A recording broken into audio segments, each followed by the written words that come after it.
Now, in the terms of evolution, we saw an amphibian which is mostly aquatic but can live in the land.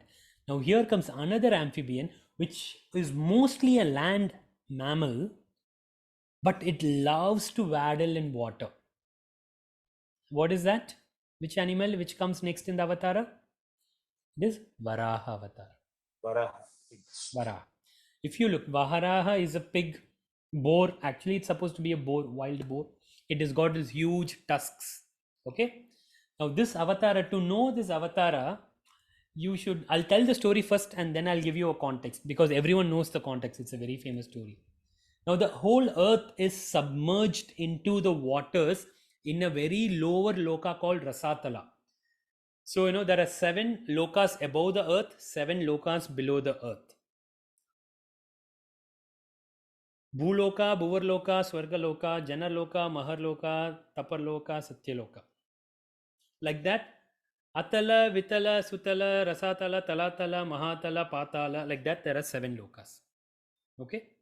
If you go to my creation talk, I have explained each and every loka, who lives there, how the loka is, everything is given in Bhagavatam very clearly. So please go listen to the creation talk. Earth is submerged in the Rasatala loka. Way down it is submerged in the water.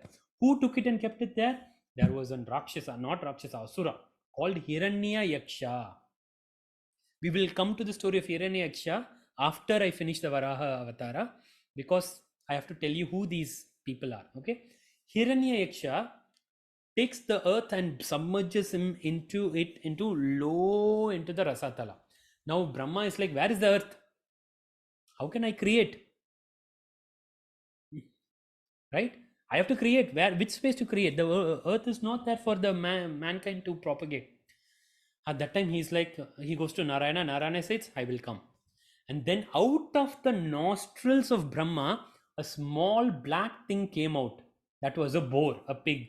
And then it grew into huge and it started digging and going down into all the lokas. And it got into the Rasatala, took the earth on both of its tusks, and it is bringing up.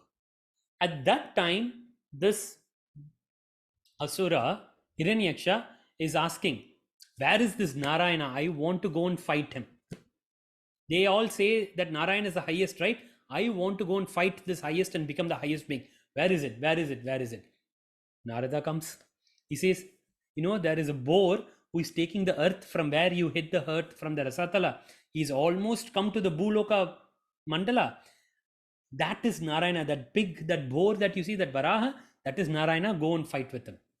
Hiranyaksha gets so angry, he says, okay, let me go. And he goes and fights with that Varaha. He says, hey Varaha, I know that you are Narayana, that all the people listen to. All the people pray to you, right? I know that you are that Narayana. Come, I want to fight you and defeat you. So Varaha has got into, they fight. For a long time they fight. Hiranyaksha and this. The reason why Hiranyaksha is so strong that he can withstand and fight with Narayana for such a long time is because Hiranyaksha and his twin brother, or some, I don't know whether twin, his brother Hiranyakashipu, who is the next story that will come with. They both were inside the mother, in their mother's womb, Diti. They were Asuras, and Diti knows that when these two beings come out of the world, it will cause a lot of havoc. So she kept them inside the womb for hundreds and hundreds of years, it seems. She didn't want to give birth to them. But the beings that were there inside the womb were so bright and effulgent that no one could withstand the beings. And then they said, Devi, please let the beings out. They are here for a particular reason. We will come to the reason later. So they had come. So this Hiranyaksha is such a powerful being. So Varaha and Sri Varaha and Hiranyaksha fights for hundreds and hundreds of years. Finally, Varaha kills Hiranyaksha. Okay.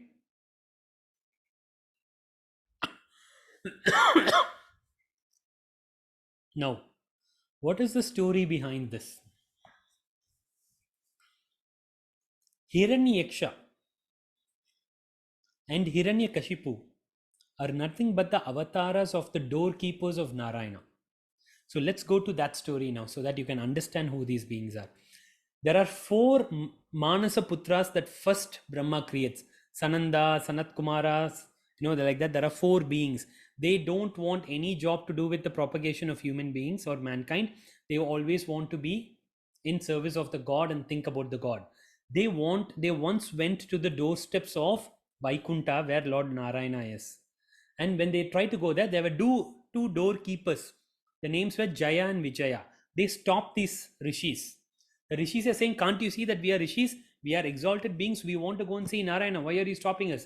But these beings, Jaya and Vijaya, out of some ignorance or ego, they stop them and say, who are you small boys? Because the rishis were like small boys. They didn't have that dadi and long tapas body and all that. They were very small kids. Okay, they stopped them.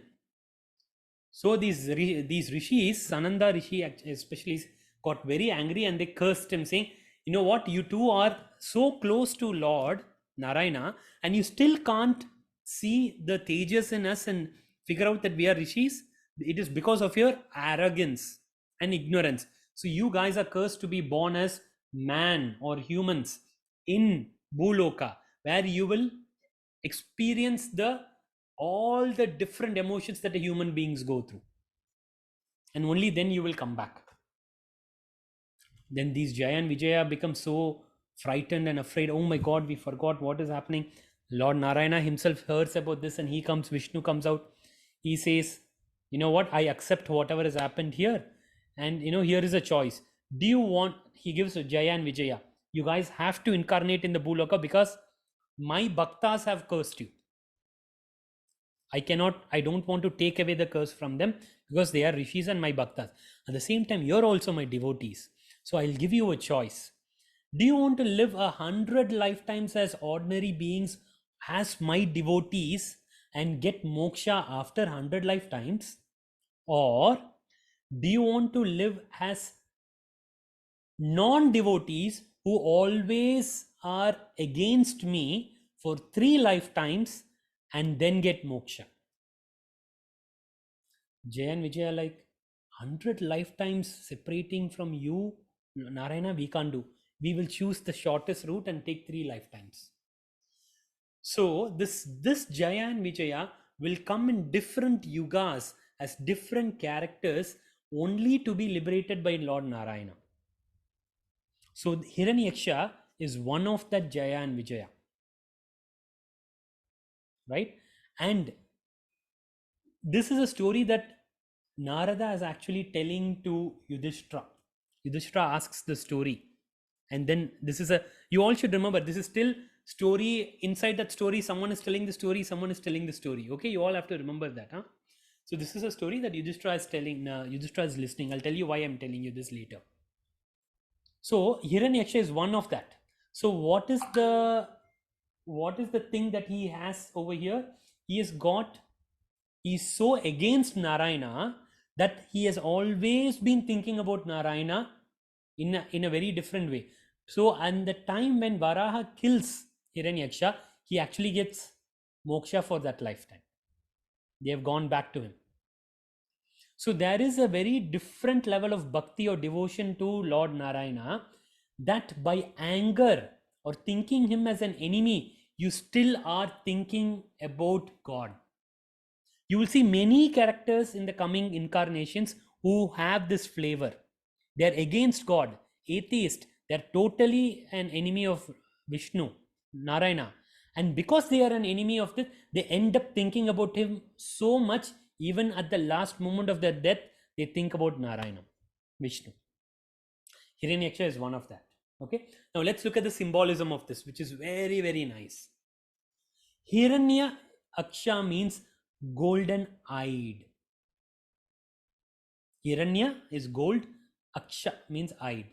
Hiranyaksha is someone who has this greed for wealth. Greedy person is called a Hiranyaksha. Right? And it is said in these 3 births that the Jaya and Vijaya are going to be taking, they will come up with 3 of the main vices or enemies of mankind. The 6 enemies of mankind everyone knows? Kama, Krodha, Lobha, Moha, Mada, Matsarya. Kama. What is Kama? Lust. Krodha, hatred. Moha. What is Moha? Delusion and attachment to something. What comes after Moha? Kama, Krodha, Lobha. What is Lobha? Lobha is greed. Greedy person is called Lobha. Kama, Krodha, Lobha, Moha, Mada. What is Mada? Arrogance. Arrogance. When you are very arrogant to thinking that you are the best, that is Mada. Matsarya. What is Matsarya? Jealousy. Jealousy. Okay, you're very jealous of other people's success and what they have. Jealousy. Matsarya. These are the 6 enemies that every human being have. This is shown in your chart by the 6th house from your ascendant. The 6th house in your ascendant is shown by. So any planets over there will show what kind of things that we have to work on. It's all based on a karma anyways.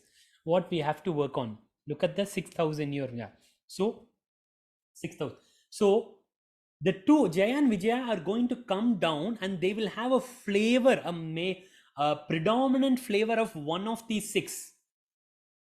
Hiranyaksha, Krodha, and Hiranyakashipu. They both had Krodha. Actually, you can see, even if you have even one of these vices, right, all the others will also be there. Just like we say, good things, the 5 knowledge points, you hold on to one, all the other 4 comes. It's the same thing to the negative things also. You have one negative things, you will see a lot of others also come along with it, right? So Krodha is Hiranyakashipu and Hiranyaksha. They had so much of anger, right? Now, Varaha avatar comes from the nostrils of Brahma, which means it is coming through the breath. Okay? Now, this whole thing of symbolism of the Varaha avatar is the world is submerged in the water. The Lord is coming out of the breath of Brahma. He goes into the water and takes that world out of the water and establishes the world in the right mandala, loka, bhuloka. Right? Now, what is this signifying, or what is the similarity, or this is an allegory to actually the way an Atma takes a birth. When the Atma is taking a birth, it is submerged into the waters of the mother's womb, the amniotic fluid, they say. Right? Now, when it is over there, it is the biggest sorrow that the Atma can go through.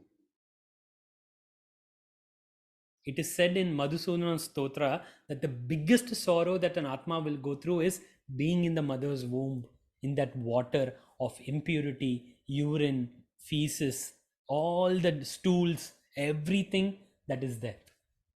That is the biggest sorrow. Because when the Atma is in that fetus, it still remembers all its previous lifetimes, all the things that it has done, and all the different lifetimes that it missed getting a chance to become one with the God, missed an opportunity to get moksha. And it is always in praying to Narayana that I don't want to be born, or maybe at least this birth, let me be your bhakta. It is always praying for the 5 months that the soul is there. Now you can say, it is there for 9 months. No? The soul comes only at the 5th month, Gurudev says. That's soul.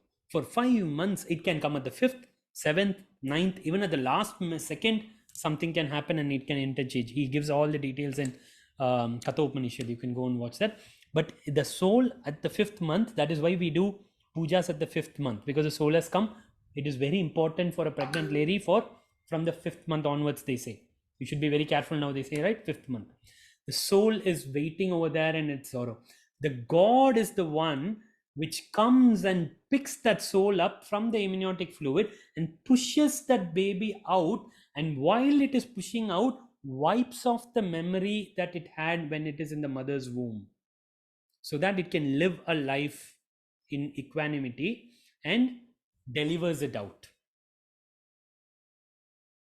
Okay? So the world that is coming out is a signification of a baby being born. And who is this Varaha avatar? Which planet is it? It is Rahu. Rahu is responsible for every person being born, pushing it out for the first breath to be taken. So a soul is supposed to be set to be born when it takes its first breath on its own, after it is pushed out. So for all the people, when do you actually, what is your date of birth and time? First breath of the baby. Pramatta Shodhana, the first breath, right? And Rahu is responsible for the soul being pushed out into this. Now you will see, I told the extremities, right? Rahu and Ketu are extremities. Rahu is responsible for the soul taking a rebirth and being pushed out, being born, whereas Ketu is responsible for a soul after its death in the afterlife. Whether you get moksha, where are you going? Ketu is responsible. Rahu and Ketu. So Varaha avatar is very closely associated with Rahu, and that is the reason why Varaha avatar comes out of the breath of Lord Brahma, signifying that it is actually the reason why a baby is taking the first breath. So here is the thing. Therefore, Rahu, I will also be giving you the mantra. And here we don't call Varaha as Varaha avatar. In the mantra, we call him as Sukara. Su means auspicious. Kara means bringing a life, doing something with the life. So his name over here in the mantra is Sukara. So the mantra goes like this. Om Namo Bhagavate Sukaraya. Okay, we'll chant this 11 times and then I'll go into what this mantra will mean and when to use it. Okay. Om Namo Bhagavate Sukaraya. Om Namo Bhagavate Sukaraya. Om Namo Bhagavate Sukaraya. Om Namo Bhagavate Sukaraya. Om Namo Bhagavate Sukaraya. Om Namo Bhagavate Sukaraya. Om Namo Bhagavate Sukaraya. Om Namo Bhagavate Sukaraya. Om Namo Bhagavate Sukaraya. Om Namo Bhagavate Sukaraya. Om Namo Bhagavate Sukaraya. Okay. So this mantra, when a pregnant woman who has got a baby or a soul inside them, when they chant this mantra, the child will be born, will be guaranteed to be born and taken a breath. So it is very important for a pregnant woman to pray to the Varaha Avatar Swami. You know who is an avatar of the Varaha in the current times, who is living on earth? Lord Venkateshwara, Balaji. He is an representation of the Varaha energy and an embodiment of the Rahu energy. Any Rahu trouble that you have, go and you pray to Balaji, you will see that will be solved. So in the Kali Yuga, where everyone has got Rahu trouble, Balaji temple is the most famous, powerful, richest, because people go drop money left, right and center there. The reason for that is it is associated with Rahu problems. So if you will see mainly in the temples over here on Vaikunta Ekadashi, they will have Balaji temple which is decorated with the Vaikunta Dwara Darshana. Right? People who have gone to the temple, you might have seen mainly Balaji. If they, Balaji is the most famous of all. Okay. It says the coming out of the baby, that is the most dangerous time for the mother. When the baby is coming out of the womb, that is the most dangerous time for the mother. She is very, very vulnerable. The most sorrowful time for the baby is coming out of the womb. So Rahu is putting an end to the vulnerability of the mother and to the sorrowness of the baby. That is why the birth of the baby is considered to be such an auspicious and happy moment for everyone. It is an end to both of these things. Okay. Similarly, Varaha avatar will, whenever anyone is cramped or going through a Rahu kind of effect.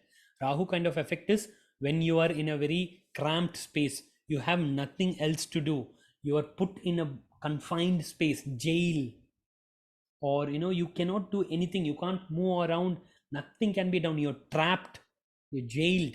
At that time, when you pray to the Varaha avatar, you will see the clutches of Rahu is loosened and you can escape from it, right? So whenever I talk about Varaha, I'm always reminded about that song Varaha Rupam. You all must have seen Kantara. Kantara is about the Panjurli Devata, Varahi Devi, which is also a Rahu kind of thing. Right? If you haven't watched Kantara, please watch Kantara. Okay? You should have watched it in the theaters, because that's when you get the complete effect of that movie. Okay. So Jaya Vijaya, one of them is Hiranyaksha. The next avatara that we are going to go is, from animal we have become more of a human being. We are tending towards a more evolved human mind and intellect and emotions, but still not yet completely human. Half man, half animal. Who is it? That is Narasimha Deva, Narasimha avatar, right? So let's look into what is the Narasimha avatar. So before this, how does the story of Narasimha comes? It is because Yudhishthira is asking Narada about how a father can actually try to kill his own son in the Prahalada. Right? Hiranyakashipu tries to kill his own son. How is that a father can try to kill? Why is there such an animosity between father and son?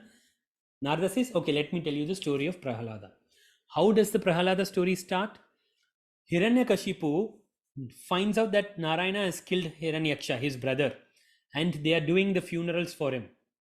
Hiranyakashipu is an asura, but he has got such high knowledge that he also talks about, let's not grieve for the body of my brother. Body is nothing, his soul is already gone. He gives all this this knowledge of body is just a body and all that, and he goes and does intense tapas. His tapas is such that no one can withstand the tapas, and finally Brahma comes to give him the boon. He says, make me immortal, I don't want to die at all. Brahma's like, that's a very nice boon, but even I also die, I am also not immortal, I also die after my life.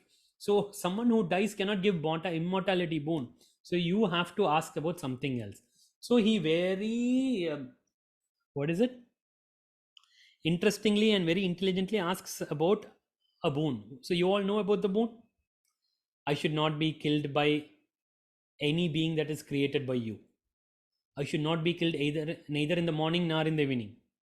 I should not be killed inside the house, outside the house.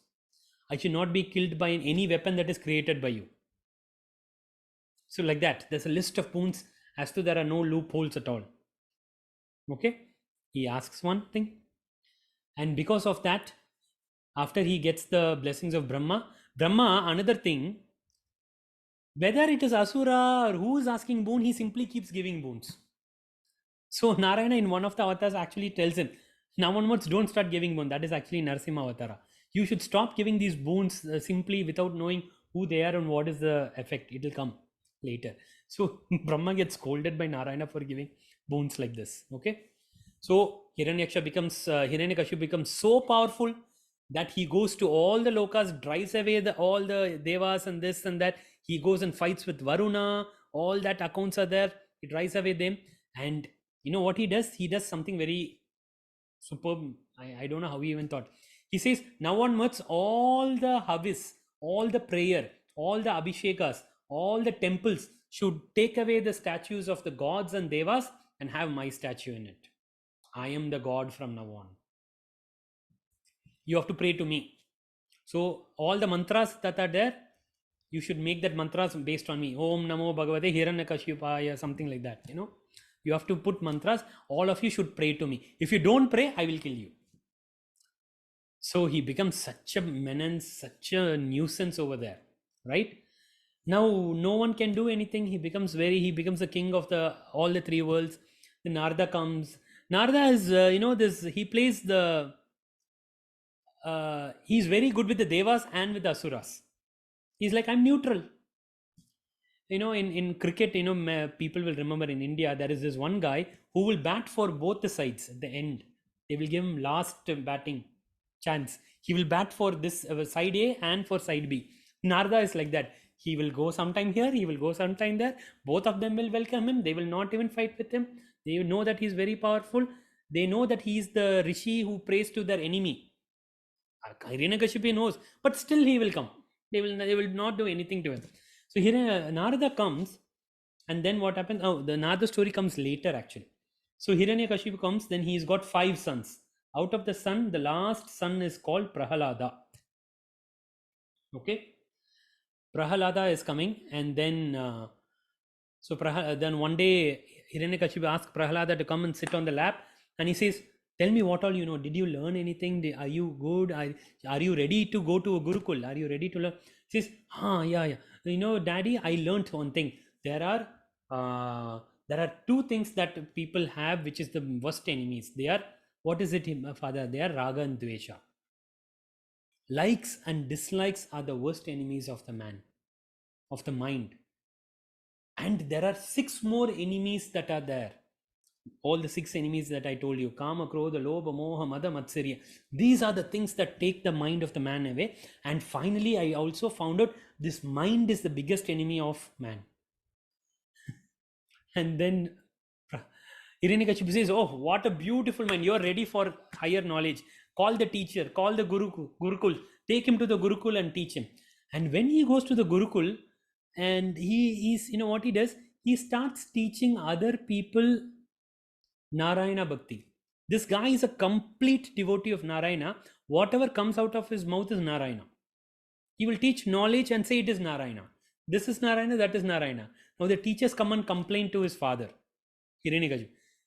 Hiranyakashipu says, "Really? My son is talking about my own enemy. Call him." He says, "Are you talking about Narayana?" He says, "Yes, I'm talking about Narayana." And he says, "Everything is Narayana. Narayana is the highest." And Hiranyakashipu is he gets very angry. He says, "You know what? The teacher needs to be beaten for teaching him. I think it's the teacher who taught him wrong things." So that those guys, they gave the name of the Chamaran and Anjali or something, that teachers of Hiranyakashipu. They say, "We didn't do anything. We didn't do anything. This guy, your guy is already like that." And they take him back to the Gurukul, and that guy starts converting everyone, other students in the classroom, to Narayana devotees. If the 2 teachers give them a break, in the break time also, this guy talks about Narayana and does conversion. Just like how we are going through conversion challenges now. Prahalad started conversion then itself. He started doing conversion, everyone becomes Narayana Bhakti, and the teachers are amazed at this guy. He starts preaching about Narayana to the teachers also. Then they come to Hiranyakashipu, say, "We cannot deal with your kid. We have beaten him, everything, but he does not want to give about anything. He wants to always talk." Then Hiranyakashipu asks him, "Are you still talking about Narayana?" He says, "Yes, because Narayana is everything for me." Hiranyakashipu gets so angry. He says, "This guy is he's against me and praying to my own enemy. We have to put an end to this. This guy has to be killed." Because he's got 5 sons. This is only one son, youngest son, right? He can go, he can die. They try to kill him by putting him into the oil, putting him into a pit, asking the snakes to bite him, letting an elephant try to trample on him, burning him in hot oil. Nothing happens to Prahalada, because this boy takes the name of Narayana every time. This is a beautiful story of how the Lord protects his devotee regardless of what the situation is. Even if you are surrounded by 100 asuras, if you are pure, your bhakti is pure to Narayana, the Lord will protect you. This is the guarantee. The story of Prahlad. Then there is a beautiful thing that happens when he is in the Gurukul. They ask him, how do you know who Narayana is? Who told you about Narayana? Who told you? Then he says, when I was in the mother's womb, there was this person called Narada. He had come to my house. My dad was not there. He was doing tapasya. That time my pregnant mom, when I was in the womb, she took care of the Rishi. So the Rishi in turn started telling me stories of Narayana and gave me Atma Jnana to my mother. But indirectly it came down to me. So ever since I heard this person talking about Narayana, when I came out, I remember all the knowledge he gave me, and I have been praying to Narayana ever since. So look at what is happening here.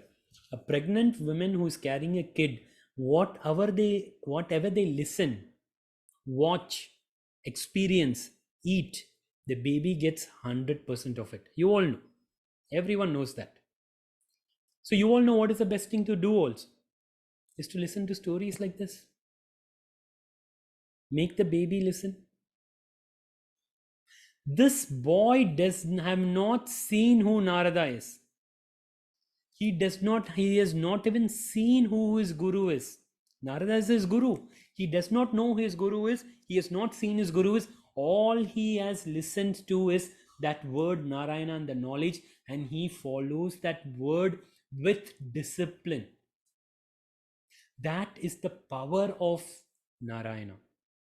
If you listen to his stories, if you chant his name again and again, even if you don't know where these stories come from, whether you understand these stories or not, it will still cleanse you. And remember, Prahalada is of an asura nature. Rajas and Tamas are the predominant guna, but the name and the knowledge and the stories of Lord Narayana will still cut through the guna that you are made up of to give you a sattvic guna. This is the major thing in the story of Prahalad. So Prahalad beautifully says that this is what happened. That this guy came and told me, he told me about Narayana. From ever since that, I'm actually praying to Narayana. Then Hiranyakashipu gets so angry that this guy is not even praying to him, and he says, "You know what? I'm going to kill you myself." Now, before that, he tell me, where is this guy Narayana? I've been trying to find him. He never comes to me. I want to fight him. Is he here? Is he there? Is he in this house? Is he in this pillar? Prahlad says, yes, he is everywhere, Papa. He is also in the pillar. Oh, if he is in this pillar, I'm going to crush him now. And he tries to take the gada to beat the pillar. And that time there is a big roar like in lightning. The pillar breaks open. The foundation of the pillar is gone. And then a being comes out of the pillar of such ferocious nature that it looks like the below part, below the torso, it has two legs, like, and a slim waist like a human being. But in the upper half, it looks like a body of a lion, and it's got of the head of the lion, and it is roaring. At that moment, Hiranyakashipu remembered the time when he got a blessing. He actually remembered, oh, I asked Brahma to actually grant me immortality, but he didn't give me. And he said, and then what was the thing he said? I cannot be killed at day or night. The time that this was happening was at evening Sandhya. It is neither day nor night. I cannot be killed by any being that is created by you. This being does not look like any normal being that is created by Brahma. It is an amalgamation of something. So he gets a thought, is this the being which is born to kill me? Oh, I think it might be true. But then he comes out of that deliri and he says, never mind, let me fight with this. And they both fight. And here, who has come? This avatar is the Narasimha avatar. Nara, half man, half Simha, half lion. Narasimha. He takes him, puts him on his lap, tears him open with using the sharp nails. So he cannot be killed by any weapons that are created by Brahma. The nails are different, are not weapons. It's neither created nor it is done. Tears open, and it takes the intestine of Hiranyakashipu, puts over himself, and it is in such ferocious state crying. Then the story goes that no one could pacify Lord Narasimha because no one could even get near him. Brahma is coming. He says, I can't do this. He is asking Indra to go. Indra is like, I don't know. I can't even listen to the roaring. I don't want to go. They both go to Lakshmi. Lakshmi, it is your husband who is come in this Vesha. Can you go? Lakshmi is looking at him. I've never seen this guy before like this. I cannot go with him. I also can. Then the only thing that Brahma does is, Prahalada, you are the devotee. You have pure bhakti for him. I think he will listen only to you. Prahalada, small boy of that age, goes to Narasimha because he doesn't see the ferocity. He sees his Lord Narayana in him. He goes there. Lord Narayana looks at the small boy, and Prahlada goes into an ecstatic praise of the Lord. You should hear to that praise. You should read it in Bhagavatam. He goes into ecstatic praise, and the Lord Narasimha is supposed to get cooled down by listening to the praise. And he says, I'm very much pleased by you, Prahlada. Ask for a boon. Prahlada, in that time, he says, Lord, you know that I'm Asura. You know that I've got Rajas Guna and Tamoguna in me. And still you are so compassionate that you are giving me a boon. I really don't want any boon after seeing you in person. But still, since you asked me to ask for your boon, I will ask for a boon. My boon is, let your image always be in my heart. I don't want anything else. Let my bhakti always be to you.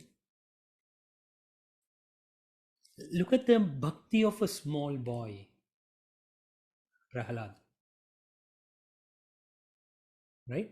And here's another important thing. You know what he asks for? He says, can you please forgive my father? He did all of this out of his ignorance. Let him not be disembodied and, like a bhuta or something. Please forgive my father. Narsimha becomes very happy that a boy of this age is dying, and he says, don't worry. Since you have been my bhakta, and your father always thought about me in the form of anger, hatred, 21 generations of your ancestors will be cleansed of their karma and given Pitruloka Stapana.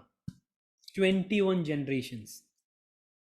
And since you are my bhakta, all your descendants that are coming out of you from now on will be my bhakta. So one boy, one pure bhakta in the family is able to cleanse 21 generations of his ancestors and the future coming generations. One pure bhakta. This should be the goal for what we take through in these stories. When you are purely in devotion to the gods, you are doing not only a service to yourself, but your entire lineage, entire gotra. Right? This is the boon that he always stays in my heart. And this Narasimha Avatara is associated with Mars, the planet Mangal. So Mangal is always associated with strength and protection. Strength and protection. So Narasimha is a god that is always related to protection, strength, kavach. Especially it is called kavach. If you are going through a time where you need protection from the negative energies, Narasimha Deva is one of the main deities that is prayed to. Main deity. They don't pray to Narasimha for wealth, happiness, peace of mind. No. They pray him for strength to fight the negativities in life. I need protection, Narasimha. Please come. And once the energy of Narasimha comes, it comes like the thunder, lightning, like the lion roar. And it dissipates immediately. It's not energy that can stay. Bhuloka cannot handle the energy of this. Right? So Narasimha Deva is the Mangal energy. What is the mantra? The mantra for Narasimha is Om Namo Bhagavate Nrsinghaya. Nrsinghaya. We'll chant this 11 times.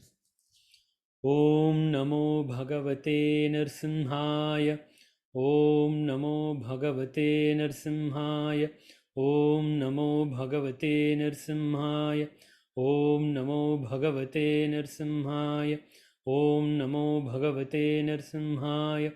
Om Namo Bhagavate Nrsinghaya. Om Namo Bhagavate Nrsinghaya. Om Namo Bhagavate Nrsinghaya. Om Namo Bhagavate Nrsimhaya. Om Namo Bhagavate Nrsimhaya. Om Namo Bhagavate Nrsimhaya.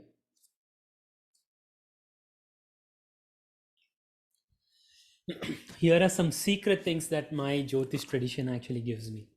There are some mantras called the Narayana Kavach mantras. I don't know how many of you have heard this. I've given it in my Vedic chanting classes before. Narayana Kavach mantras. Whenever you need protection of your physical body, disease, someone is hitting you, abuse, body is getting damaged, right? Body is this blessing, a vehicle for all the Atma to cleanse off its physical karmas. So maintaining your body is very important. Whenever someone needs protection from physical body, you always chant Om Namo Narayanaya, the Ashtakshari, eighth house. The eighth house is related to disease which affects your physical body. Om Namo Narayanaya. Okay? Now, whenever your mind needs protection, you're going through extreme emotions. You cannot handle these emotions by yourself. The Shad Ripus that we just talked about, these emotions are overwhelming. You cannot deal with them. Your mind is not getting any rest. That time you pray to Vishnu by this mantra. Om Vishnave Namah. Om Vishnave Namah. This is a 6-syllable mantra, Shadakshari mantra. It works on the 6th house in your chart, which is where all the vices, the sins, the negative emotions that control us are there. Om Vishnave Namah. When you want protection from your karma, soul level protection, then you have to chant this Maha Mantra, which I'm giving you now. Om Namo Bhagavate Vasudevaya.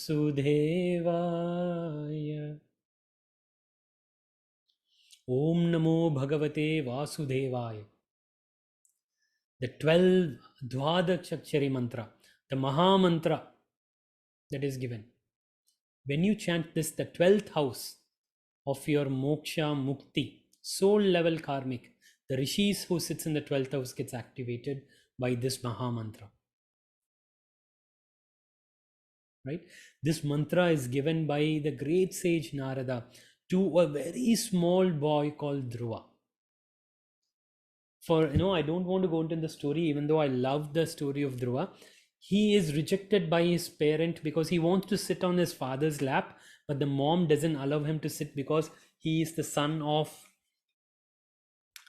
not the son of the favorite wife. So he gets so dejected that I can't sit on my father's lap and play like the other kids. Then he goes to his mom and asks, what do I do? Mom says, we can't do anything. We are the most inauspicious. We are very unlucky. The only one who can help us is Narayana.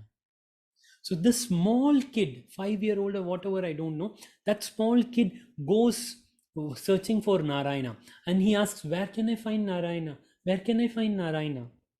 Someone says, you have to go to the forest for you to find. He goes to the forest alone because he wants that fatherly love that he's earning for. And he's searching for Narayana with that innocence, 100%. And Narada looks at this kid and says, oh, what a beautiful kid. Let me go and help him. And Narayana comes to this kid and he asks, what are you searching for, boy? He says, I want Narayana. Narada wants to help him. And Narada gives this mantra for the first time. He says, you have to chant this mantra as many times as you can. And he says, Om Namo Bhagavate Vasudevaya. One of the highest mantra that is possible.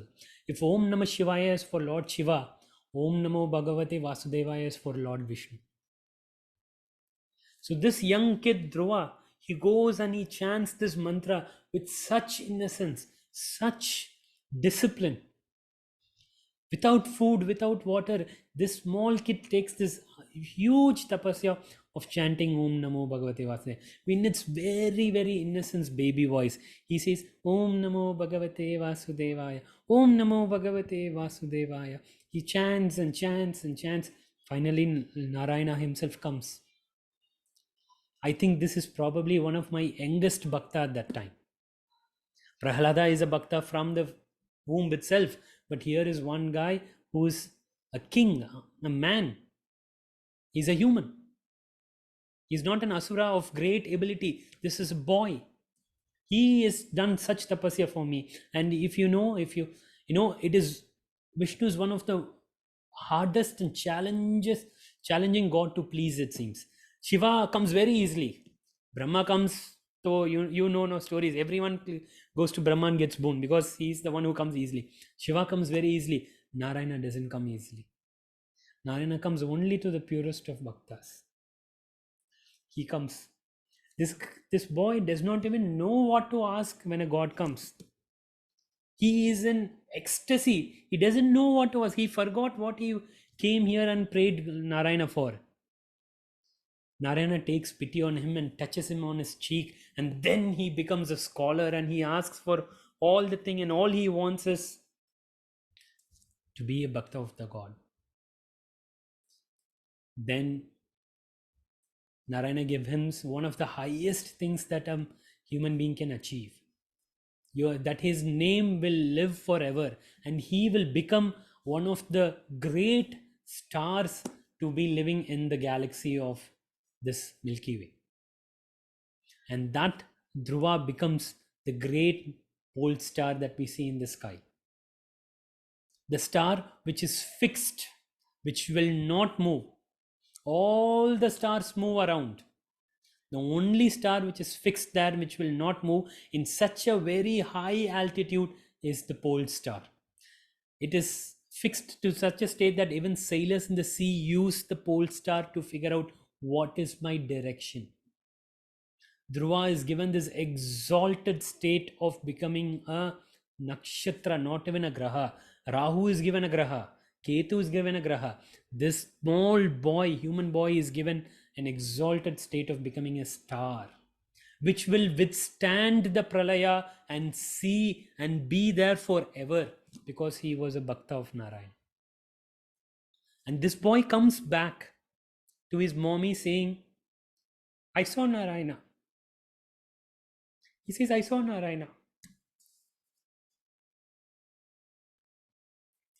And then the father realizes his mistake, and he becomes one of the great kings of that time.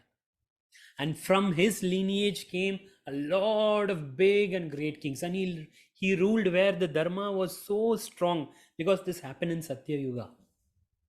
This is the story of Dhruva. Dhruva itself means dhriti, dharana, stability, because that one pointed focus of that small boy was able to obtain Narayana. So this mantra, Om Namo Bhagavate Vasudeva, was given to such a boy in his very young age. So if any mantra needs to be given for a kid, it has to be Om Namo Bhagavate Vasudevaya. And if you need protection, if your primary focus of this lifetime is moksha, this is your secret. Om Namo Bhagavate Vasudevaya. Om Namo Bhagavate.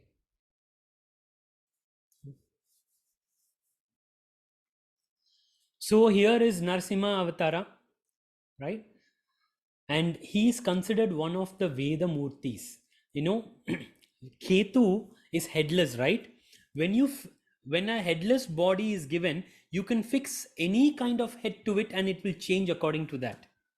So it is said in our Shastras, all the Vedas are represented by these half animal, half amphibian man. And they are given the highest state of being Veda Murtis. Can you all remember any other animal which is half man, half animal, other than Narsimha? The most famous one is Hanuman with a monkey head. The another most famous one is Ganesha with elephant head. So what is the symbolism of this is, whatever head they are put in, they gain mastery over that. Right? So the four Veda Murtis, I just want to give this because it's good to know all of these things, or be at least exposed to. So I want to inspire you guys to go and research about them. There are four Vedas, and four Vedas are represented by four Veda Murtis who are half animal and half man. So the first one is a man with a cow head, Gomukha. He is the Veda Murti for the Rig Veda. Have you seen? Go on Google Gomukha. The next one is a half man with a goat head, Ajamukha. Ajamukha is Ajurveda. You know who became goat headed? There's a very, very nice story of someone is given the goat head. Daksha Prajapati. After the Sati, that insurance, okay? Then the third one is horse headed, Hayamukha. Hayamukha is Samaveda. Horse is related to Sama, rhythm. Trotting of a horse is all in a rhythm. Hayamukha. Then comes the monkey headed, Markatamukha is representative of Atharva Veda. These are the four Vedamurtis. Now, what does this Narsimha avatar actually tell us? What is its core essence? Is the faith and knowledge that Prahlada had. That boy did not know who his guru was. He did not go and sit in a Gurukul and sit in front of a guru. All he knew was the hearing that his mom heard from Narada. And the amount of immense faith that one has in knowledge, you will be saved. That is the story of Narasimha Avatara. And another concept over here for Jyotishis or for people who know esoteric is Sandhi. The transition of one state to another is where evil can be destroyed. He did not look at the Sandhi, that all the things that Hiranyakashipu asked for. Neither day nor night, Sandhi. Neither inside the house nor outside the house, Sandhi. Neither a man made, neither a being made by you, neither a weapon made by you. Narasimha is the Sandhi of man and animal. The concept of Sandhi, the transition, those are most auspicious times to do your sadhana. Right? That's something that I wanted to let you know. It's not in the Bhagavatam, it's something that we know. Yeah. Okay, after the avatar of Narasimha, we get the avatar of complete man now, but not completely formed. Body is not completely formed yet, and the intellect is not up to its potential. And this avatara is Vamana avatara. Even though I say it's not completely formed, we cannot underestimate the amount of knowledge the Vamana avatara has brought in. He is an embodiment of Guru, Jupiter. So anyone who wants to enhance their Guru in their life, the Jupiter in the chart, in their life, Vamana avatar. Right? So here is where Indra is ousted again. Mahabali is in rule. King Mahabali. You all know Mahabali, right? He'll come in this avatara. We'll talk about him here.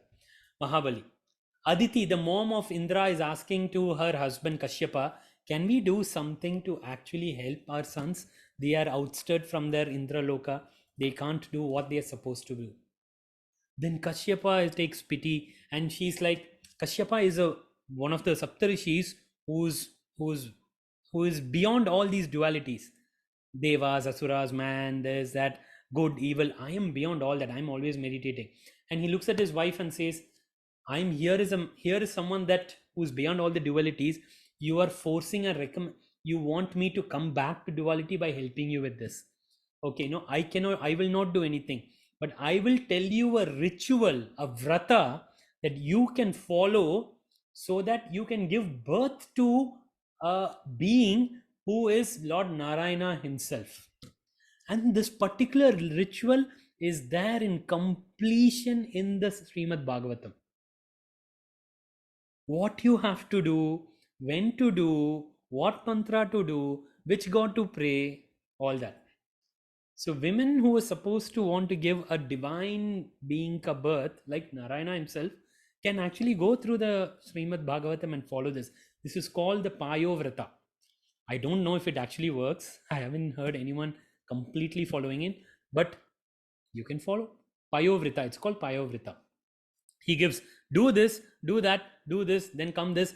First for 14 days do this. No, for Ekadashi, 11 days do this. Dwadashi you have to do this. Trayodashi you have to do this. then you do meditate, then give the food to Brahmins, then you again meditate, then do the 108 times of the mantra. You will, then after that, when the conception happens, you will get a divine being. So they do that, and then a beautiful being is born. Very beautiful being. All the gods come when the being is born. It is nothing but Lord Narayana taking birth as another one. The name that they give for this person is Upendra. Upendra. He is not called Vamana. Vamana is when he goes to Mahabali and he does his Leela. Otherwise, his name is Upendra. It's explained in detail. Brahma gives him the Sandhya Gayatri initiation. Indra gives his favorite weapon. And Durvasa and all the rishis, Sapta rishis give him the Kamandalu, and the Saraswati gives him the Rudraksha bead. The best of the best in terms of knowledge gives their embodiment to him, and he gets a stick, he gets a Kamandal, and he gets the Rudraksha, and he gets Gayatri Diksha from Brahma himself, the highest of all, and he becomes a Brahmacharya in that small age itself. And he knows why he is here. This is not a fighting avatar. You can see there is no Narasimha ka ferocity. There is no the fighting prowess of Varaha. There is no stability of the Kurma avatara. Nothing like that. This is an avatar of knowledge. Guru. Right? So he says, okay, I've come here to actually defeat that Mahabali. Okay, what do we do? Oh, and the Mahabali, he figures out Mahabali is doing a big yajna. It's called the Ashwamedha Yajna. Those days when they do Ashwamedha Yajna, they're supposed to live forever. A lot of things. It was still there until Mahabharata times. We don't know what happened then. So he says, let me go to the yajna. So this small boy goes to the yajna over there.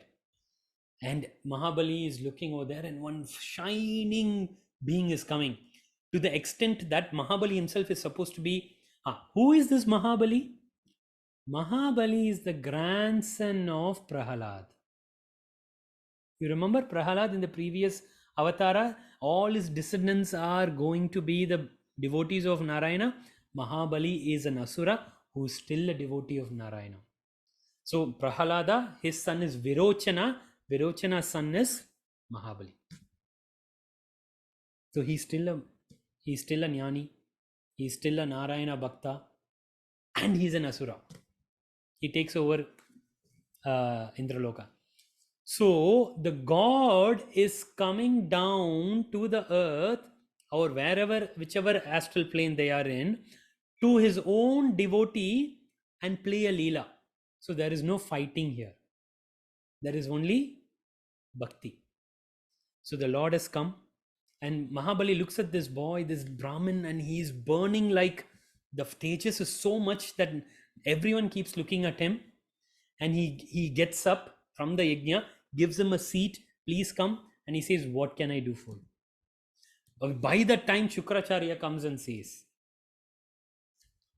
this guy is no ordinary guy. Shukracharya is a guru. He finds out this is Narayan. And he says, don't get up, you should be here. He says, no, I have to come. This is a Brahman who has come. And this boy says, I need only 3 steps of land. That is the only wish I want. I don't want any cows or ashramas or jewelry and all that. I want only 3 steps of land.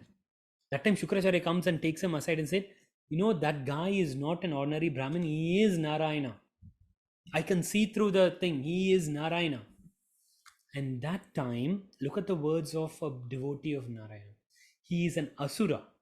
He's got Rajasic tendencies. He is full of tamas.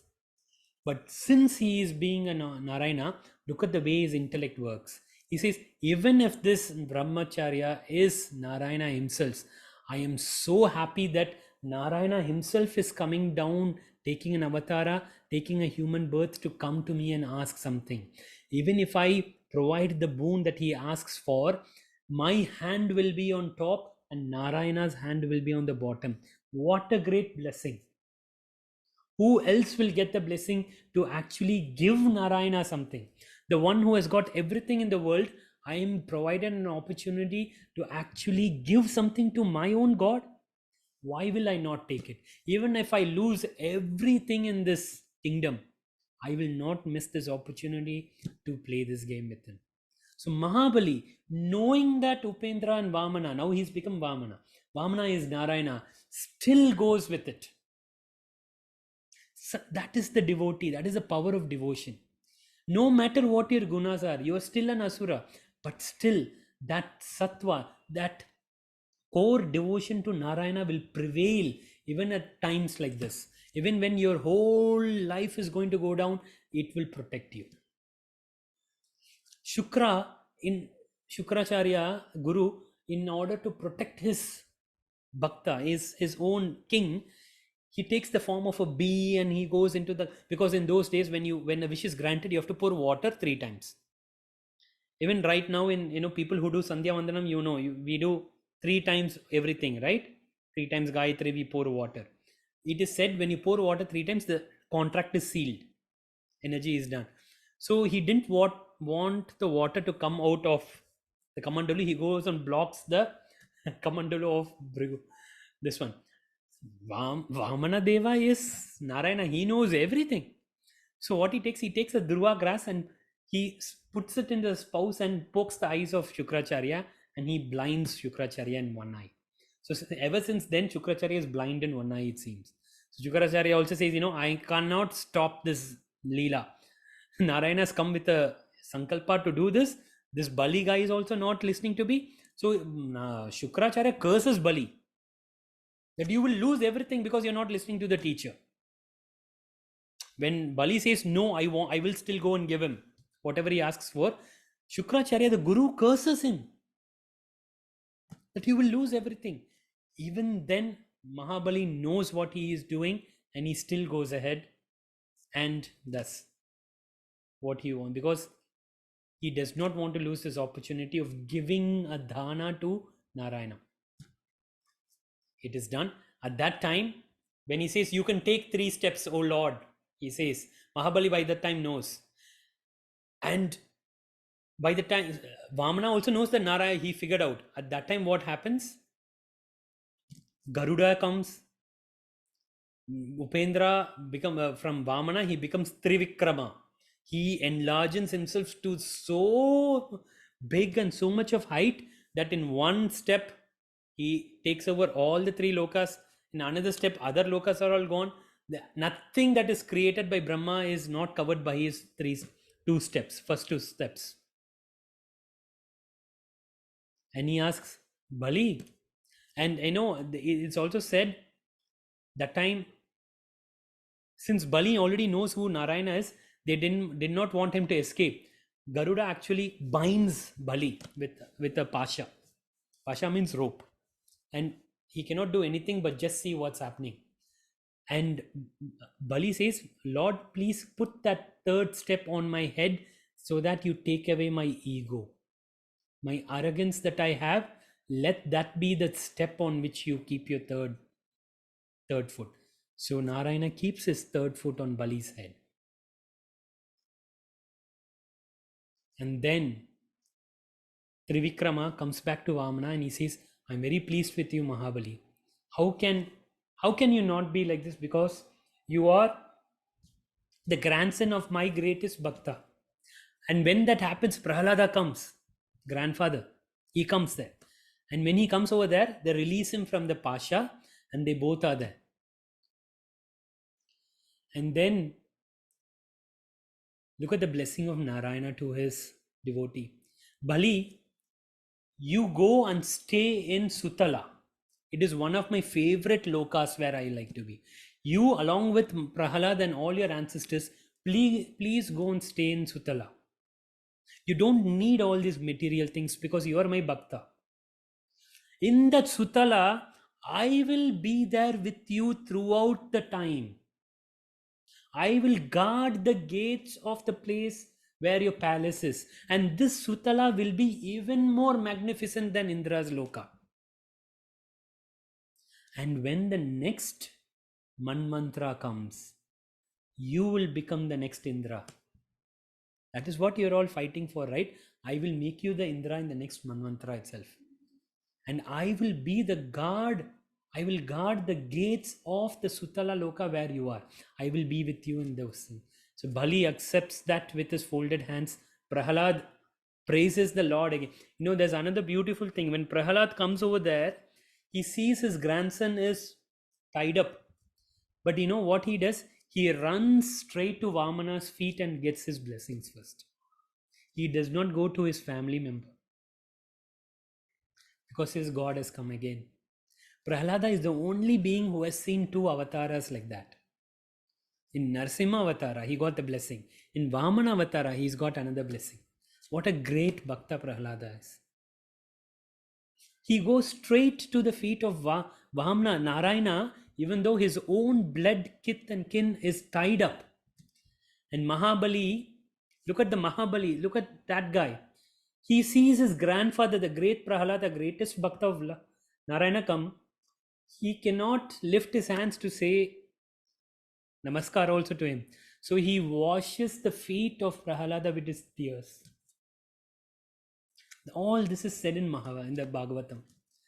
Mahabali, the Asura king, washes the feet of Prahalada with his tears because his grandfather has come, because he is one of the great Bhaktas. So it is said Bali becomes Chiranjeevi. He will not be killed in this Kalpa, in this Kali Yuga. So he still lives in Sutala with Prahlada, with his Pitris.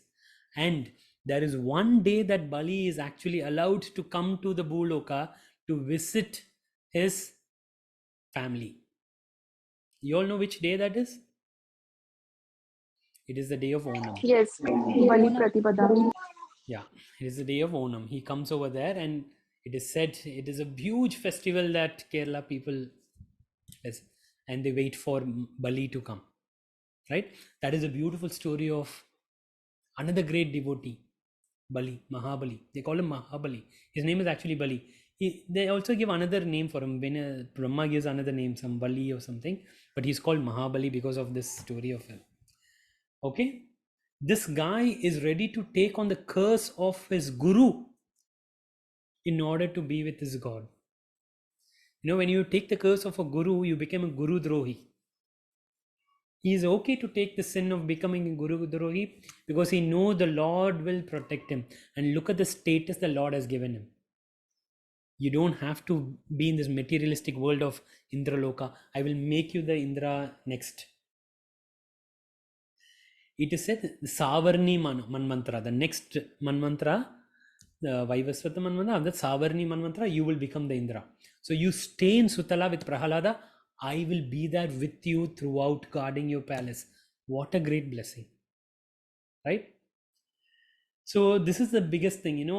What do we learn of this is, no matter what your birth is, no matter what your predominant guna is, if your bhakti is strong, you will transcend all the play of the Maya and the Guna and attain the highest. God will stand with you throughout this. Right? This is the Bhakti. This is Prahlad, the Bhakti of knowledge, the power of knowledge and the Rishis. Prahlad is one of my favorite stories because it shows, regardless of your birth and what your genetic makeup is, you can still be a greatest Bhakta of Lord Narayana. They don't say Indra is the greatest Bhakta. Who is the biggest Bhaktas? Some of the greatest Asuras only come in names. Prahlada is one of the first ones of them. It gives hope to us mortal beings. Regardless of whether you are a Brahmin or this or that, or you're born into a family who already prays to the God, or you're born into a German family or this family, it doesn't matter. Bhakti can transcend all of this regardless of your birth. That is the story of Prahalad. Okay, what is the mantra for here? This is the Jupiter mantra. It is Om Namo Bhagavate Trivikramaya. We pray to the highest form where he can conquer all the worlds. Why? Because when you pray to the Vamana form, you will become a sannyasi. You will want to leave this world and become a sannyasi, which I don't want you guys to do. Right? Then who will come and listen to my Bhagavatam? So You pray to Trivikramayam to give you success in the materialistic world. So we'll chant 11 times. Om Namo Bhagavate Trivikramaya. Om Namo Bhagavate Trivikramaya. Om Namo Bhagavate Trivikramaya. Om Namo Bhagavate Trivikramaya. Om Namo Bhagavate Trivikramaya. Om Namo Bhagavate Trivikramaya. Om Namo Bhagavate Trivikramaya. Om Namo Bhagavate Trivikramaya. Om Namo Bhagavate Trivikramaya.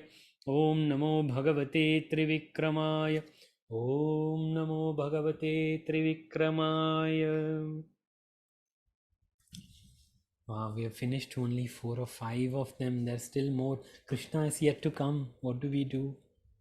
Okay, I'll go a little faster now. The next of them is a man who has become a perfect human being, but still he's caught up with the emotions that are there inside of him. That is the next avatar of Parashurama. His name is actually Rama. Parashu is a prefix that we all gave him because we wanted to differentiate him with actual Rama. It's Parashurama. He always carries an axe. So there was a king called Gadi, right? Gadi and his wife. Gadi had a daughter called Satyavrata. And there was a saint or a sadhu or a rishi in that times in the kingdom called Ruchika Rishi. Now Ruchika wanted to marry Satyavrata, so he goes to Gadi and says, I want your daughter for marriage. Gadi says, Ayyo, I am a Kshatriya, you're a Brahmin. I mean, that is one thing, but why will I give my only daughter, not one to you who is a hermit, right? She's a royal, luxury is there. So he gives them a very kind of an impossible task. Give me 1,000 white horses, which has got one black ear. Can you imagine? White, pure white, 1,000 horses, pure white horses with only one black ear. If you give, then you can take my daughter. Ruchika says, okay, I'll go find. Where he goes, go to Lord Varuna, the Lord of the ocean, water, and he says, I want this, give me. Varuna also finds 1,000 white horses with one black ear each, and he comes, then Ruchika and Satyavrata gets married. Now here, Ruchika and Satyavrata do not have a child. Gadi and his wife also does not have a child, son. They had only one daughter and this guy, Ruchika, took it away. So what do? Gadi and actually his wife go to Ruchika and say, you're a rishi. Can you please help us get progeny? One for me, one for you. Ruchika says, okay, let me do. Using his mantra, he consecrates a pot of water, takes 2 water, he consecrates them, and then he says, okay, the wives can drink this water when I tell them to, and they will get a boy or a whatever they will get. And he goes to take a river to take a bath.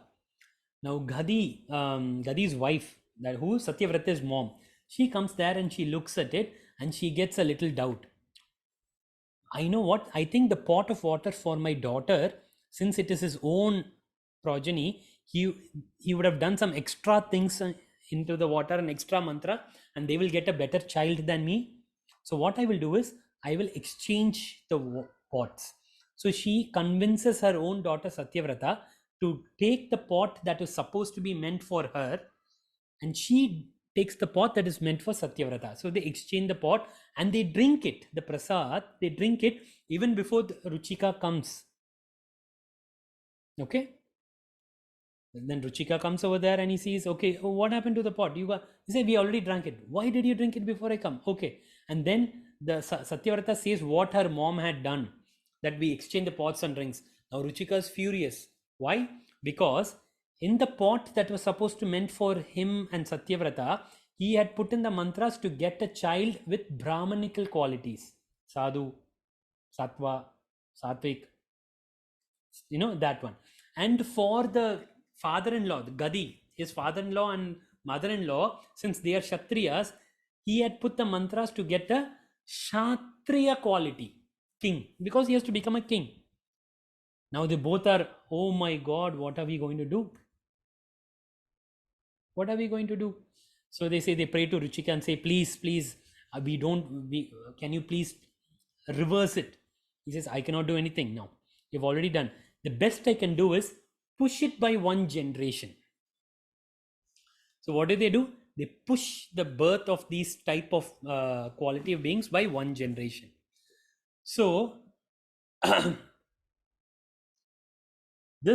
they get a son who is called Jamadagni.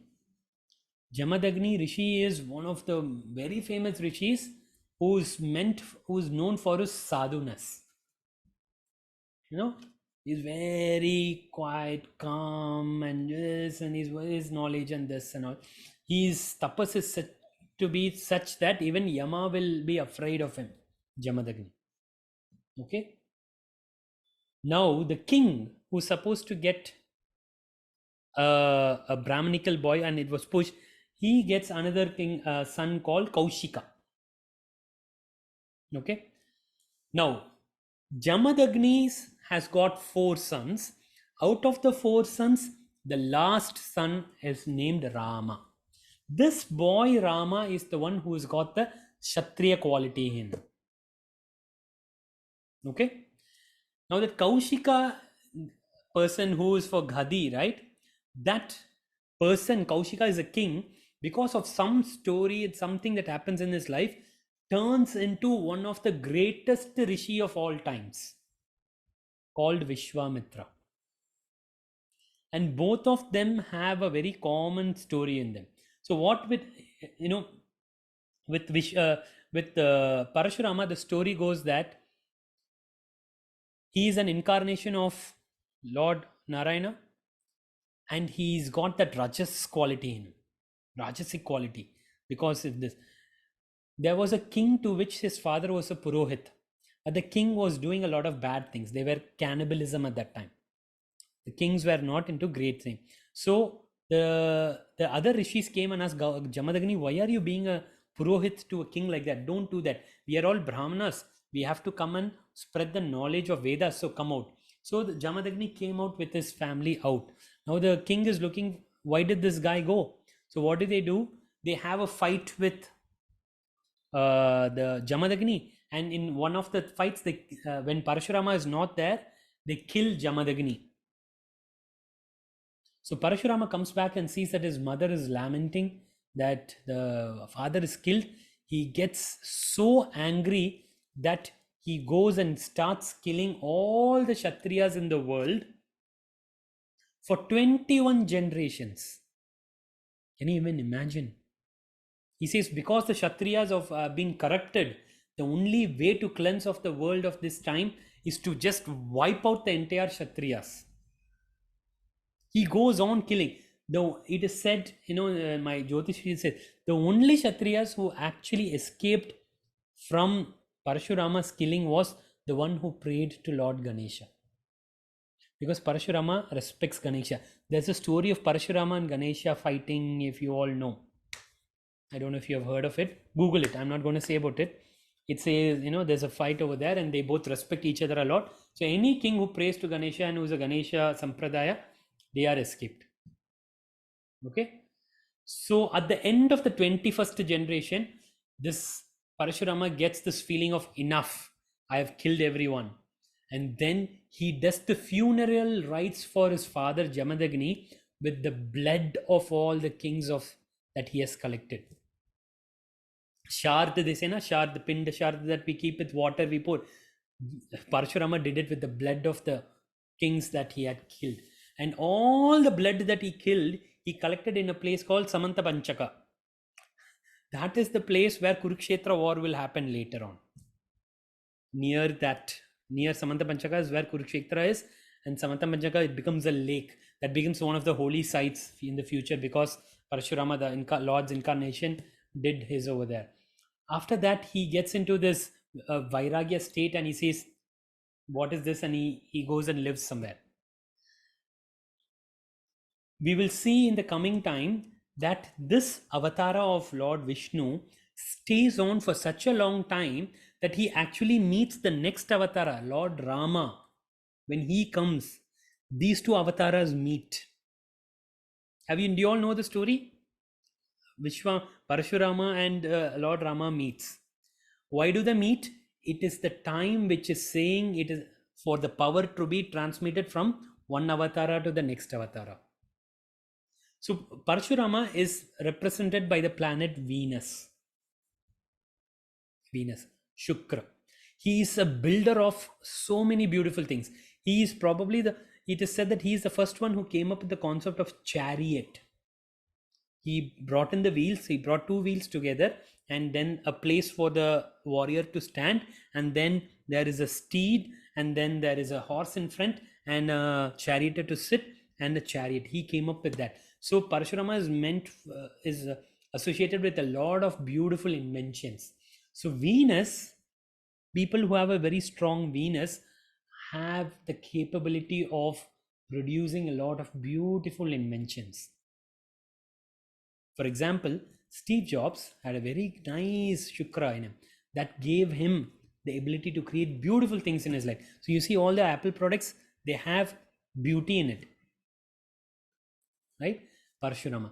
Now, I gave you a hint over here. Anyone who has got a Venus problem in their chart, in their life, Shukra is related to diseases, relationship problems, getting married problems, what else? More of materialistic, you get caught up with a lot of materialistic. Bhakti is also Venus. Praying to Ganesha will help you. Parashurama did not kill any Kshatriya who prayed to Ganesha. So praying to Ganesha is a beautiful remedy for Shukra problems. Okay. Now it is said there were two bows for Lord Shiva that was there in the Bhuloka. One bow was with Janaka. You all know Janaka, right? Ashtavakra Gita ka Janaka, Sita's father. Yes. He had a Yes. bow. Shivadanush. Shivadanush. Another bow which Lord Parashurama himself made for Lord Shiva and imbued with Shiva was with Parashurama. When Rama broke the bow of Lord Shiva, Shivadanush, in the marriage for Lord Sita, he hears about it. And Parashurama is a great devotee of Lord Shiva. He's like, how dare a mere mortal can break the bow of Lord Shiva? I have to go and see this guy and fight with him. And he comes. That is the time when he meets Lord Rama. When he meets Lord Rama, he immediately knows that this is not an ordinary mortal. This guy is something, Rama is something one. And then they have a conversation and he realizes that it is time for the change of avatara. And then, they fight and Rama actually kind of wins the fight, they say. And then there is, Parashurama is also associated with this a little bit of arrogance in him. So Rama takes an arrow and he does not leave the arrow and he asks Parashurama at the end, where do you want me to shoot this arrow? Because my arrow cannot fail. Rama's arrow will never fail. Once he takes it and puts it, it has to be released. He says, Rama, please point that arrow on my ego and arrogance that I have. And at that moment, Parashurama gives his Shivadanush to Rama, signifying the change of times coming. And wherever the arrow of Rama fell, that is where Parashurama went and lived his life. It is said in the coastal regions of Maharashtra and Kerala is where Parashurama finally stayed over there. He created a land for the Nagas. So you will see a lot of Parashurama temples by the coastal regions of Maharashtra and Kerala. Right? There's a beautiful story of now this Parashurama still lived until the time of Mahabharata, because he is the guru for Bhishma, he is the guru for Karna and all that beings. So he is another Chiranjeevi which will live on, and he will become one of the Sapta Rishis in the next Manvantara, highest of all Rishis, right? And Venus, right? Since Janaka is coming here, I have to tell you this also. There is another beautiful 6-syllable mantra which is called the Kali Yuga Maha Mantra, which will help you to cross over the ocean of samsara. Do you all know the Janaka Sadakshari? No, you would have heard it for sure. The mantra goes like this: Hare Rama Krishna. You all know it as ISKCON mantra, but it is not ISKCON's mantra. It is Janaka's mantra. Hare Rama Krishna. 6. So this mantra also works on your sixth house of all the different vices, Shadripus, your weaknesses that you have. So people who actually chant Hare Rama Krishna, they are praying to Hara. Hare is from Hara, Shiva. Rama to the sun. Krishna to the Krishna, Vishnu. So another beautiful mantra is Hare Rama Krishna for this mantra. Now, what is the Venus mantra for this that we should chant? We pray to the Parashurama form after he has met Rama and given up his ego. We don't want to pray to Parashurama before that because he was full of Rajasic. We don't want the Rajas. We want the Rajas to be ended on the Sattvic Guna. So at that moment, he is called Rishikesha. So the mantra we will chant 11 times now is Om Namo Bhagavate Rishikeshaya. Okay? Om Namo Bhagavate Rishikeshaya. Om Namo Bhagavate Rishikeshaya. Om Namo Bhagavate Rishikeshaya. Om Namo Bhagavate Rishikeshaya. Om Namo Bhagavate Rishikeshaya. Om Namo Bhagavate Rishikeshaya. Om Namo Bhagavate Rishikeshaya. Om Namo Bhagavate Rishikeshaya. Om Namo Bhagavate Rishikeshaya. Om Namo Bhagavate Rishikeshaya. Om Namo Bhagavate Rishikeshaya.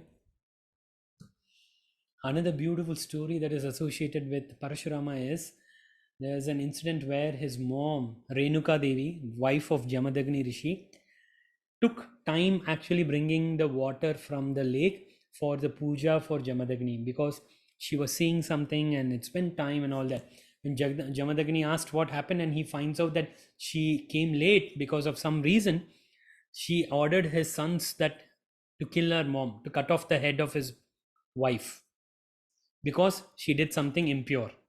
All the first three sons said, I cannot kill, this is my mom, I will get sin. But when Rama comes, Parashurama comes, the father says, cut off the head of your mom. Without even asking why, Rama goes and cuts off the heads of his mom. Jamadagni is so happy with his son because there was no question at all asked. And he says, I'm so pleased with you, son. Ask me a boon. What is a boon? Rama asked, please bring my mother back to life. This is how skill should be applied. Venus means skillful, beautiful, resourceful. All of that comes with Venus. So you will see people who are having a strong Venus, they have skill in the hand. They like to play musical instruments. Arts comes very easy. Beauty is in their second nature. They'll be very good people managers. Venus. Okay, don't forget the Hare Rama Krishna mantra. Now we come finally to the Rama Avatara. Here is a being who is the perfect human being that is formed. Physically and emotionally balanced. This Avatara has come down to show how a human being, how a king needs to live his life. An Avatara which always brings joy to my heart because he just came down to suffer. Suffer personally to show and be an example for others in life. So you all know the story of Rama, the previous Janma incarnation, the curse of Narada, of why Rama came in. So I'll quickly go through that because that is very important. Narada does huge tapa and finally Narada has won over Kama, desire. Why? Because he prays on the name of Shiva in the same place where Shiva prayed to Shiva prays and where Shiva destroys Kama by his third eye. Narada also prays the same place, does his tapas, and he's very, very egoistic now that he won over Kama. So he goes to Shiva and says, Shiva, by the way, I also finally won over Kama. Shiva looks at him and says, that is very nice, very good. Do me a favor, don't go to Vishnu and keep telling him this. Vishnu does not like ego coming in. Narada says, okay, chalo. And then he goes to Vishnu. And what does he do over there? Vishnu, by the, finally, I also actually won over Kama. The only other person who has done is Shiva. Vishnu is like, oh, really? Of course, you are my Bhakta, na? Who can actually win over you, right? So he goes. So with that haughtiness, Narada goes, and he goes and comes down to the earth, and he goes to a kingdom, and there what happens? He sees the chart of the king's daughter. That chart is supposed to be a divine chart where it says that that girl is going to marry someone who is not, there is, you cannot find anyone equivalent to that person. That is the person that the girl is going to marry. Now what happens inside Narada? He's a brahmachari, right? But he gets this wish of marrying her. I want to be that person that girls marry. So what does he go? He goes back to Vishnu and says, Vishnu, I want to marry that person. It is said that there will be no equivalent to anyone for anyone who marries him. But Vishnu like, but you're a brahmachari. You're like, no, I want to marry. Please help me. He said, please make me. See, brahmacharya means you have no clothes, your body is always exposed, and you have long hair, unmatted locks, and all that, right? So Narada is praying, Vishnu, please make me beautiful, handsome. So Vishnu, okay. What does Vishnu do? He makes him beautiful and all that, but gives him the face of a monkey. That's Vishnu's Leela. So Narada goes there, thinking that he's the most handsome person because Vishnu has made him. And then the girl comes over there, and everyone is looking at him in a very strange manner. He does not understand what is happening. And then the girl does not choose him. She does, in the Swayamvara happens, she does not choose him. And Narada is, how come Vishnu's skill did not work? How come Vishnu did not do whatever he's supposed to do? What happened over there? And he comes and sits by the river, and then he sees in the water the reflection that his face is like a monkey. Now he gets frustrated, he gets really furious that Vishnu made my face into a monkey. Why did he do? He doesn't know. And then he looks and finds out that the girl actually married another person who is Vishnu himself. So Vishnu also came to the Swayamvar, and this girl married Vishnu, who is equal to or second to none. Now Narada loses it, and Narada curses Vishnu. I know we have been talking about Narada as one of the Deva Rishis, but here is an occasion where even that Deva Rishi slipped and curses the greatest god, his own god. He gives 3 curses. First thing, you will be born as a man. You will take a birth of a man. You will also experience the pain of separation of the spouse, just like I am feeling right now the separation of that girl that I wanted in my life. The only person who can help you are the ones who have a monkey face like. You have to approach them for help, and only they can help you. Because the moment Narada gives the curse, he understood what the Leela was. And he's like, how can I curse my own God? And there Vishnu is smiling. And he says, I accept all the curses that you throw at me. And he says, even right now, I can disown the curse and do whatever I want to do. But I will not do that because I don't want the proclamations of my own bhaktas to go waste. I don't want whatever my bhakta, the most favorite bhakta of me is Narada.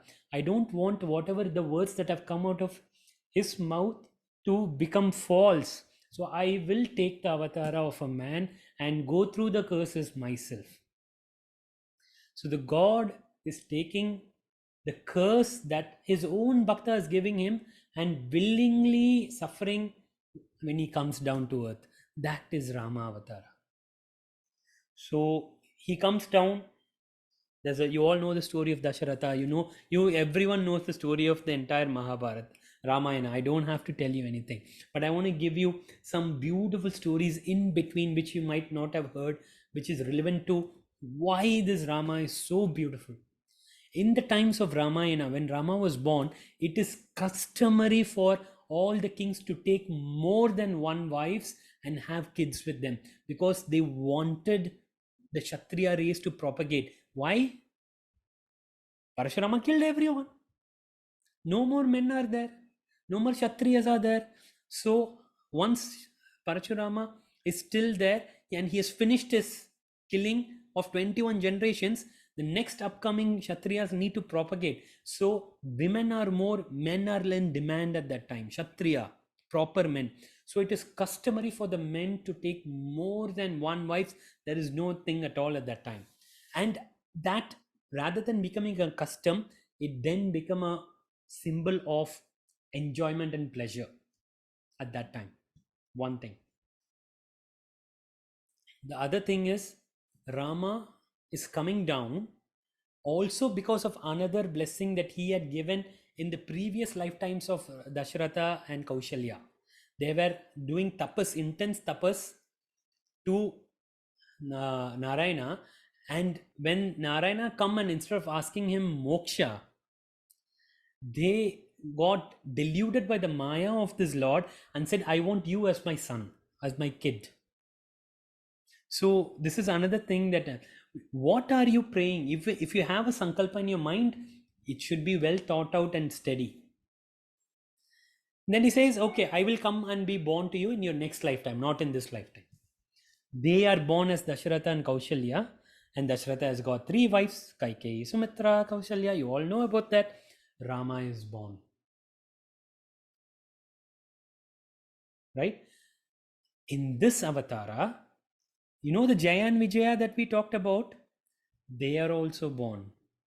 Who are they? Ravana, Kumbhakarna, Jaya and Vijaya. So Rama is coming down for the third reason, is to give moksha to his own bhaktas who are waiting in the second avatara. They have to also come out, na? So he comes.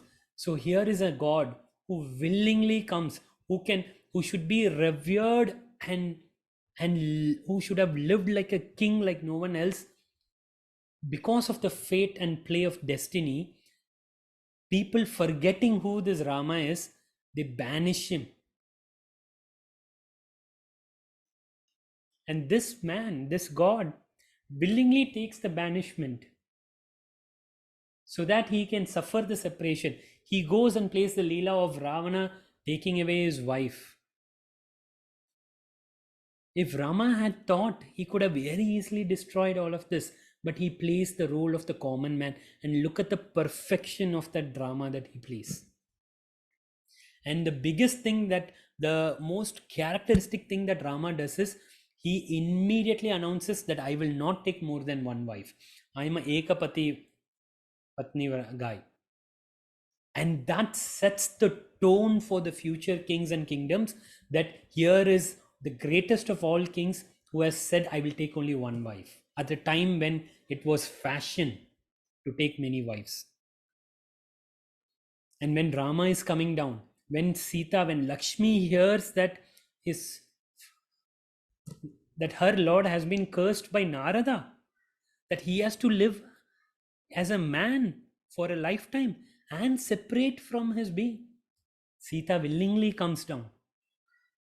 I have to play. Who else can play the spouse of Narayana but her?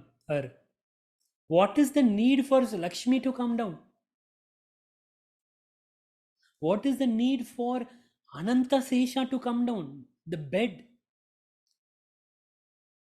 How can they be without their Lord in Vaikunta when he is down there suffering? They also come down. How can the Shanka and the Chakra, that the favorite weapons of Lord, be there when he is suffering there down? They also come down as Bharata and Shatrughna. So all these beings come down just to teach one devotee a lesson. And the karmic intertwining of giving moksha to her own devotees and fulfilling the wishes of her bhaktas to be born as their own son. Beautifully linked karmically on fulfilling all the three wishes in one shot. Rama comes down, he plays this role beautifully, and with Sita and all that. Rama, people say that, how come Rama is such a misogynist? He put his, Sita, pushed away Sita when she was pregnant, and a trial of fire. It is all a drama. It is all a drama. He had to do that in order to show how a king needs to be living. He cannot take, even if it is its own family member, he has to give priority over his praja, the kingdom. Just because one man in his kingdom questioned the chastity of Sita, the washerman, he had to send her away. Because he could not bear the insult on his own wife. You think Rama wanted to send Sita away after separating and living for so many years? To help this being, Shiva himself takes the form of Hanuman and comes down. It is said that Hanuman is so powerful that he is a pure Rudra avatar, that he could have destroyed Ravana in one go. But the only reason he did not do was so that Rama can fulfill that process of giving moksha to Ravana. Now, here is a question. Do you think Ravana, who is one of the most brilliant of Brahmanas, did not know why Rama, who Rama is? He knew. He also played his role in the drama very well. So I would say Ravana is one of the most perfect villains that we will have in our history. Even though he was an Asura equivalent, they say he's a Rakshasa, the most brilliant man who mastered the Vedas, who mastered this, who brought so many things, who created one of the most difficult instrument to play, the Rudra Veena, who is the greatest bhakta of Lord Shiva. Do you know he could not find out who Hanuman is? He doesn't know who Rama is. I can't believe that, Kumbhakarna. Look at that character, na? That character, Kumbhakarna, he likes only two things: eat, sleep. Nothing else. And he's got this utmost affection to his brother, Ravana. Whatever Ravana says, he will do. He is woken up in the battle and he comes out. He does not know what the story has happened. He listens to the story and he says, what my brother did was wrong. He goes to Ravana and he says, brother, what you did was wrong. You should not have taken the wife of another man and keep her here waiting for things to happen. No. But since you want me to go and fight this war, I will fight for you. And I know I will die. He says that. I know I will die. But I will die for you. The loyalty for his brother, even though being in Rakshasa. That is Kumbhakarna. Ravana, almost entire thing is wasted. His sons are gone. His armies are gone. Then that man comes out at the last to fight. He's such a powerful being because of his tapas, because of his knowledge. Such a powerful being. Rama had to do tapas and he had to get the help of the rishis to kill this guy. Such powerful being. Rama gets tired actually fighting with Ravana because he cannot budge. He is not budging. And then comes the great Agastya Rishi who gives him the Haditya Hridayam mantra. You all know of the Haditya Hridayam? The Haditya Hridayam mantra. And he fights and he uses that and finally he kills Ravana. Even at that moment, you all know the story of how Rama was so humble.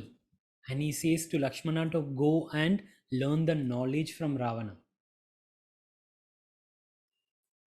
And Ravana goes, no, Lakshmana goes to the head of Ravana because he's lying down. You have to go to the ear, right? And he says, Ravana, my brother says you have a lot of knowledge. Can you please give me? He's like, I won't give you knowledge. Look at the way you're asking. Go away.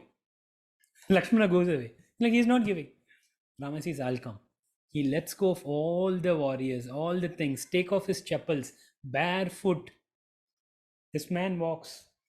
He goes to the feet of Ravana, praise to him, saying, Ravana, you're such a great bhakta of the Lord. He cannot see the enmity of Ravana as someone who has kidnapped his wife, who has tortured him so long, who's made him fight for so long. He does not see the enmity there. He sees the greatness even in the fallen. You need a special pair of eyes and mental attitude to be like that. That is why they say that Rama is the most compassionate. The Dayalu is Rama. Right? Because he can see only greatness even in the fallen, even in his enemies. He says, you're such a great knowledge, please give me knowledge. And Ravana looks at him and he realizes all the things that he has done. He realizes his time has come. He says that you are the greatest of all, and that is the knowledge. And he leaves. They say Ravana merged into Rama. Gurudev said that in this knowledge series, in the satsang or in the knowledge series, Ravana merged into the light of Rama. And he said, this is higher knowledge. You all probably don't understand what happened. This is the merging of the devotee with the God.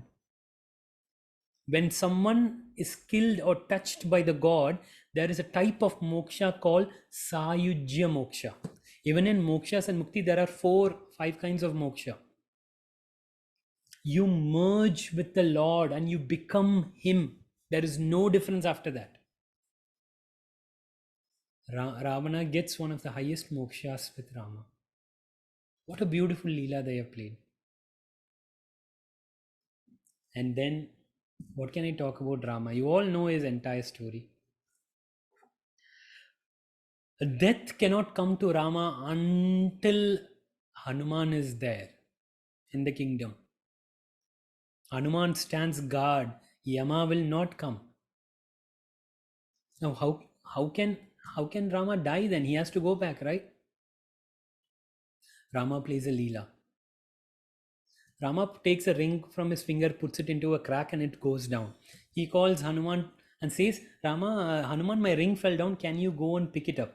Hanuman goes, and this crevices goes on and on and on and on and on. He goes until the Patala, the Loka where Vasuki is there. And he goes there and he sees there is a mountain, and that mountain is made up of the same rings that Rama dropped. There is a mountain of rings like that Rama. And Vasuki comes and gives him the knowledge. This is not the first time Rama and Hanuman has come to the earth. You guys have come to this earth so many times, as many times as the rings are there in this mountain. Hanuman realizes that the cyclic nature and how we have been coming again and again and again, and Rama needs to also go back so that he can come back again. So this is a very good story to say that in Sanatana Dharma, time is cyclic. The same things have happened again and again and again. So when Rama comes up by there, Yama is already there. Rama takes Samadhi. Now there's so many stories of Hanuman and Rama. No, we don't have to go on there. Rama is called Uttama Purusha. The highest human being that is there ever that has been born, Rama. Who did not budge based on his preferences. He put always the kingdom always first, the people always first, to show people this is how a king has to be. This is how Rajya, a kingdom, has to be run. That is why we always call it Ram Rajya. There was not one case of where adharma has happened when Rama was the king.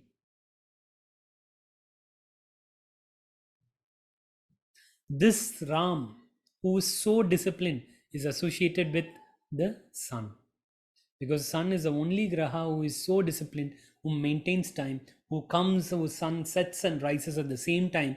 Whether you like it, you're sick or no, nothing. He will come and go, so disciplined. So he is called, he is connected to the sun, right? So there are two multiple mantras that you can say for Rama. One of them is Om Namo Bhagavate Maharajaya. When you chant this mantra, all the Raja yogas in your chart manifest. Another mantra is Om Namo Bhagavate Uttama Purushaya. I like the Uttama Purushaya because he is the model human being based on which we should live our life. They always say, the Bhagavata Katha say, you always be like Rama, listen to Krishna. Never try to be like Krishna. You listen to Krishna. What did Krishna say? Bhagavad Gita. How should you live your life? Live like Rama. Because that is the model of discipline. So we'll chant Om Namo Bhagavate Uttama Purushaya 11 times. Om Namo Bhagavate Uttama Purushaya. Om Namo Bhagavate Uttama Purushaya. Om Namo Bhagavate Uttama Purushaya. Om Namo Bhagavate Uttama Purushaya. Om Namo Bhagavate Uttama Purushaya. Om Namo Bhagavate Uttama Purushaya. Om Namo Bhagavate Uttama Purushaya. Om Namo Bhagavate Uttama Purushaya. Om Namo Bhagavate Uttama Purushaya. Om Namo Bhagavate Uttama Purushaya.